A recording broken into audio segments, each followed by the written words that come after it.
চতুর্থ শিল্প বিপ্লবের নব আবিষ্কার ইলন মাস্কের নিউরোলিঙ্ক এমন এক ধরনের প্রযুক্তি যা মানুষের মস্তিষ্ক ও কম্পিউটারের মধ্যে সমন্বয় ঘটাবে। আমাদের মস্তিষ্ক হয়ে উঠবে একটি স্বয়ংক্রিয় কম্পিউটার, মানুষ হয়ে উঠবে অতিমানব, যার ফলে শুধুমাত্র চিন্তা ভাবনার সাহায্যে কম্পিউটার বা মোবাইলের মতো ইলেকট্রনিক ডিভাইস পরিচালনা করা সম্ভব হবে। কম্পিউটারের মতো বিভিন্ন ছবি, গান, মুভি কিংবা ফাইল সরাসরি মস্তিষ্কে ডাউনলোড করে রাখা যাবে।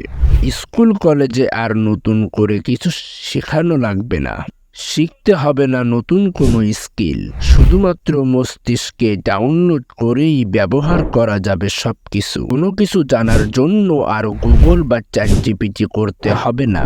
প্রশ্ন এলেই উত্তরটা ঘুরপাক খাবে আপনার মাথায়। শারীরিক অক্ষত একজন ব্যক্তি শুধুমাত্র চিন্তা ভাবনার সাহায্যে মোবাইল বা কম্পিউটার ব্যবহার করেই নিজের প্রয়োজনীয় কাজ করতে পারবে।